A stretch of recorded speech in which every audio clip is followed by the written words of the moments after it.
All right, so today what we're gonna do is we're gonna do a deep dive into how to find and inject the DAO, Depressor Anguli Oris, okay?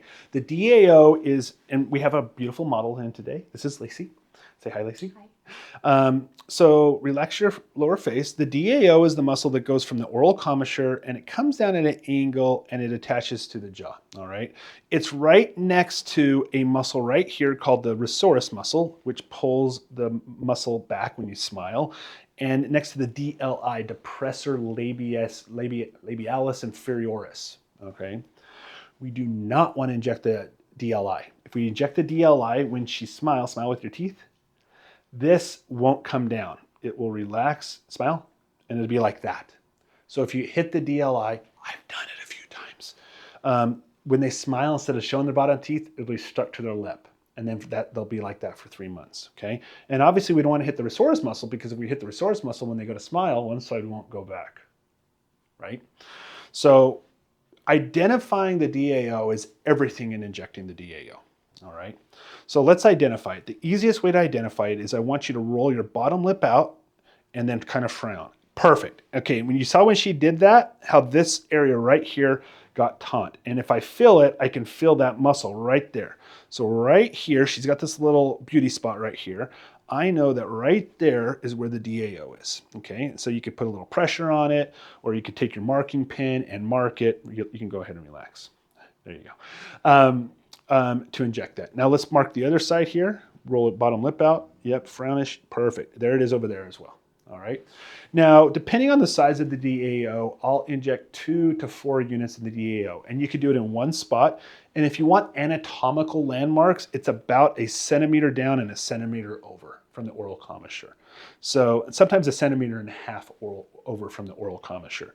So if you were just to eyeball it, that would be roughly where you were to eyeball it based off of that. Now, you could do 4 units in one spot, 2 units in one spot, or you can do 2 and 2 up and down that. I typically just inject one spot. I find that's more than adequate to nip it in the butt, all right? So let's go ahead and mark that, and I'll mark it with a marker so you guys can see it. But before I do that, I'm just gonna clean it with a little bit of alcohol. And since I have my alcohol pad out, we're gonna go ahead and inject everything up top, so we'll clean that up as well. We'll do the DAO first.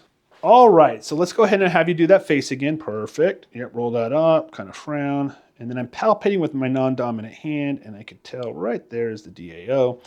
And let's do it over here. Roll that bottom lip out. There you go, perfect. And I can feel that DAO right about there. Awesome. Now I'm going to be injecting fairly deep, about 4 millimeters deep is where I'm going to be injecting to. So if you have a 6 millimeter long needle, you don't want to bury the needle, but you want to get it in there pretty good. That DAO is actually deeper than most people think. So if you inject superficially, you're not going to be in that muscle. It might still soak into the muscle a little bit, which is fine. However, it might also leach over into one of the other muscles, either the Rhizoris muscle or the DLI. And we don't want that to happen. So just go nice and deep, get into that muscle. I always have them animate their face when I inject, even after marking it, just for one last semblance of, for my own satisfaction, that I'm going in the right area. So we're gonna go ahead and inject, go ahead and do that face one more time. I'm gonna feel one more time, and yep, that is exactly where I want that muscle. Never inject the spot. Come out, so I went all the way in, and I'm just going to do 2 units. Boom. Okay. So I pushed that needle all the way in. I pulled out just a smidge, so I didn't go past the DAO, and that's how I inject. So I'm going to turn her head this way, make that face. There's that muscle, and actually it's a little bit left of that. So I'm just going to go right to the left of that. That's why you always check twice. Pull out a little bit, right about there, and another 2 units. Perfect. And then relax. Okay. Obviously, anytime you do a DAO, you need to tell them that there is a possibility of that migration, that you hit the wrong muscle. And while it's very infrequent, you might affect their smile, and they'll go, oh, I don't want to do it then. You just say, it's okay, just learn to smile without opening your mouth and it'll be just fine. And so when you do hit the DLI, just say, just smile without your teeth. And it will look very, very natural. So that wasn't terrible, was it? Yeah. All right, let's go ahead and inject while she's here, and you guys can see another example. We'll go ahead and inject her top face as well. I'll go ahead and mark it. I'm at the point now where I don't typically mark. I just look at the muscles and animate, but we'll mark for the video. I'm going to do 12, 12, and 12 around her eyes. With the 4 units down below, it'll be a 40 unit treatment total. Okay, so give me a scowl. There we go. Relax, scowl. And I'll just do one spot in each of the corrugators. Eyebrows up, relax. I'm going to spread out the tox on her. We're using a very precise toxin today. We're going to be using a toxin called Xeomin.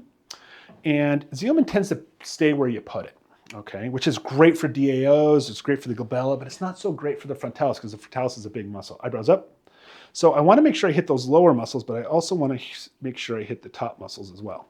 So what I'm going to do is I'm going to do one injection. Now you see right here at the relax, eyebrows up. Right up here, she's got a little bit of curling, and I missed that. So I'm actually going to move that spot up a little bit. So I hit the top of this muscle up here, okay? So what I'm going to do is I'm going to do 1 unit, eyebrows up, relax. I'm going to do 1 unit at each of these spots. Just spread it out manually. And I find I have to do that with Xeomin and Daxify. If you're using Dysport, I would not do that. I would do a row right in the middle. Dysport spreads. It's not very precise. It just tends to flow wherever you put it.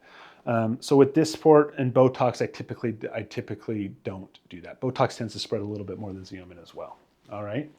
So let's go ahead and inject these muscles, okay?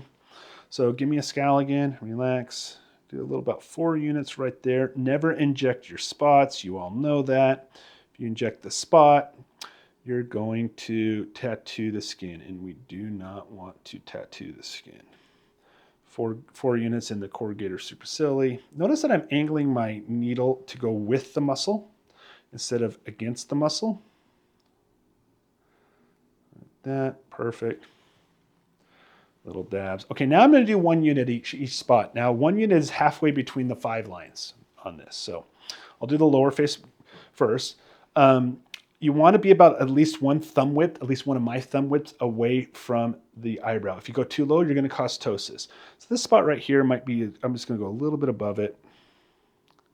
And these are really superficial injections, just half a 5 line. Doing okay? I have a little air bubble in my syringe. And when you have a little air bubble, you see how do you see how the fluid kind of comes out a little bit? Because that pressure, the air compresses, and then when you relax, it pushes a little bit of fluid out. So that's why you're seeing a little bit of drops outside of there. So you don't want to inject with a little air bubble in there. But I've already started the process, and so we're going to keep going with it. Perfect. All right. Let's continue down that pathway here. I think I got distracted, and I think I need to inject. No, I did inject that spot. I think I need to inject this spot, but we'll see how it all ends up. 1 unit at each of these spots. Little tiny pokes.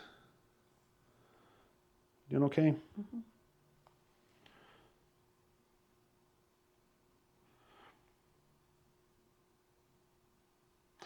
And I did miss a spot. I missed this spot right here. How do I know? Because I had 1 unit left over. So I got distracted talking to the camera, but I went back and I injected that area. All right, now we're going to do lateral canthal lines. I'm not going to mark up the lateral canthal lines, but basically you want to do 1 finger width away. Give me a big smile. You want to inject the bottom line, the top line, and split the difference. So we're going to inject the bottom line here and do 2 units.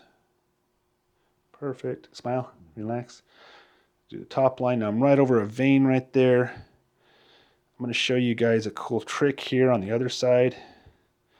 Relax. Oh, and I hit a vein. I should have showed you the cool trick on this side. I have a little device. It's a vein finder. Okay. Now, anytime you see blood around lateral canthal lines, you hit a vein, immediately apply pressure. Tell the patient, hey, I hit a vein. I'm going to hold pressure here for a little bit, but you're going to have a little bit of a bruise. If you don't hold pressure, that's just going to keep bleeding underneath the skin. And then what's going to happen? It's going to cause a big hematoma. And if it continues to bleed, it's going to pool up underneath their eye, and they're going to get a black eye. I've had that happen once to me. So immediately hold pressure, 30 seconds to a minute.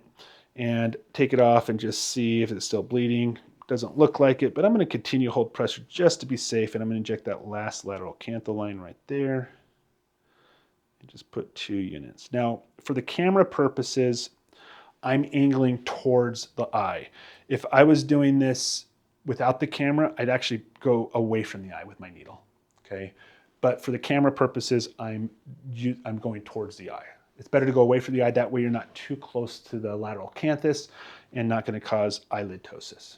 All right. So we did that side. Now let me show you the vein finder. The vein finder is pretty cool. Turn your head this way and we'll hopefully get that on camera here. All right, so this is a vein finder. You can buy one of these. I don't necessarily recommend it. I got it as a special one time. They're about $6 to $8 grand. But when you hold it over the area, it highlights all the veins, okay? And then you can identify, like she's got a major vein right through there, okay, and another little side vein right there. So it really highlights all the veins. Like look at her temple. You can really see all the vasculature in the temple, right? So if you have a vein finder, they're fun to use. I honestly only use it like on really difficult patients. I don't tend to do it too often. All right, give me a big smile, relax. So I can see that vein right there. Go in just underneath the skin. How do you know you're just underneath the skin? One of the things you can do is you can put that under the skin and then pull up and you should see blanching. Remember, the orbicularis oculi is a very superficial muscle. Give me a big smile, relax. And so these are not deep injections. Perfect. Okay. So that's a full face tox. Did the DAOs, we did the upper tox, and we'll give her post-care instructions and send her home. So there you go.